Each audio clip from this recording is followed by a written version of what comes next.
el problema mente-cuerpo, ¿sí?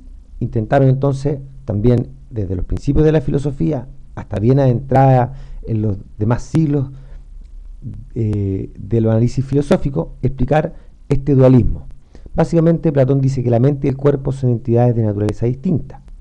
Descartes nos plantea el dualismo, quiere decir que por un lado existe el cuerpo, por otro lado existe la mente, pero que están interconectados entre ellos.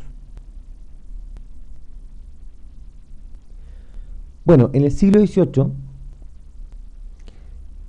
como ya les comentaba anteriormente, aparece con mucha fuerza la ciencia. ¿Qué significa esto? Significa que comienza a haber una nueva explicación de la realidad. Y esa explicación de la realidad tiene un mayor grado de certeza y comienza muchas veces a ir en contra de lo que hasta ese tiempo estaba establecido como realidad. Es importante entonces señalar que uno podría explicar, por ejemplo, la traslación o la rotación de la Tierra, o los fenómenos de la lluvia, ¿me siguen? Pero explicar el origen del hombre desde un punto de vista distinto a lo que la religión nos había explicado hasta ese entonces, traía un grado de conflicto mayor para las personas que pertenecían a la ciencia.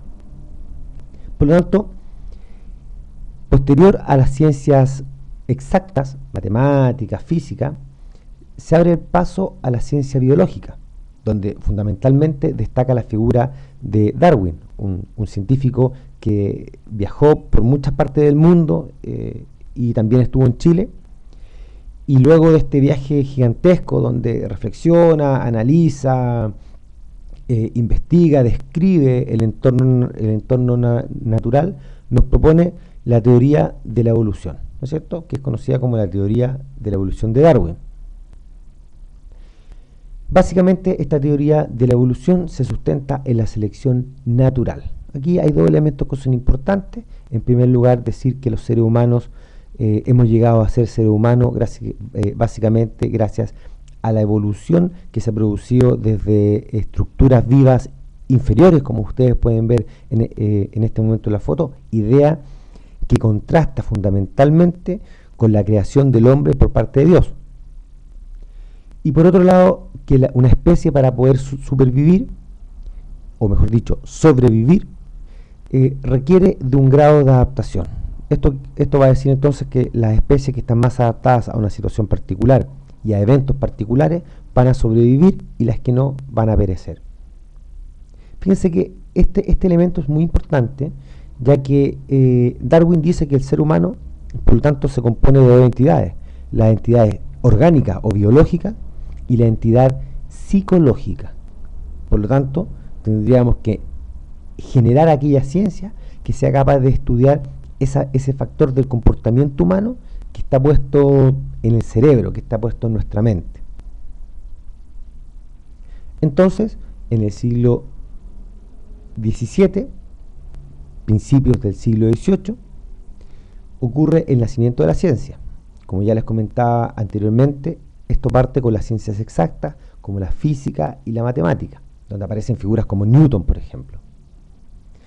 Posteriormente aparece la biología como ciencia, especialmente reflejado en la figura de Darwin, que se encarga del estudio de las especies vivas, y dentro de eso el ser humano, ya que dice que el ser humano no es nada más que otra especie dentro de todas las especies que estamos acá, y nos quita un poco el rótulo o el cartel de ser personas elegidas o distintas al resto. Con esto, con la biología, nace la neurología, que es el estudio del sistema nervioso, especialmente del cerebro. Un estudio biomédico de la estructura del cerebro, de qué está compuesto, cuáles son sus partes, cuáles son sus estructuras y qué funcionamiento tienen. Y posteriormente, y gracias a la neurología, entre otras cosas, da origen al estudio de la psicología, que, como ya vimos al principio, se encarga del estudio de los procesos, es decir, del funcionamiento de las estructuras neurológicas, pero de un funcionamiento en términos de algo así como un hardware. No sé si ustedes me van entendiendo, que se compone de procesos afectivos y procesos cognitivos. Por lo tanto, vamos a decir que la psicología es el estudio científico del comportamiento humano y de sus procesos psicológicos que los explican. Por lo tanto, acá se nos abren dos preguntas que son importantes responder. ¿Qué es ciencia? En primer lugar. Ya les daré la segunda porque me interesa que reflexionemos sobre esto, el concepto de paradigma. ¿Qué es el paradigma? Es un concepto acuñado por Thomas Kuhn, un filósofo e investigador, ¿no es cierto? Y que básicamente dice que la realidad existe y que la realidad se encuentra ahí. Y que nosotros hemos inventado distintas formas de poder conocer y acercarnos a esta realidad. Que supuestamente no existe una forma de conocerla más exacta que otra. Pero también se supone que alguna de ellas ha logrado explicarla de mejor forma. Tenemos entonces la religión, la ciencia, el sentido común y la parapsicología, donde podemos encontrar cosas como el tarot o la adivinación o cosas de ese tipo.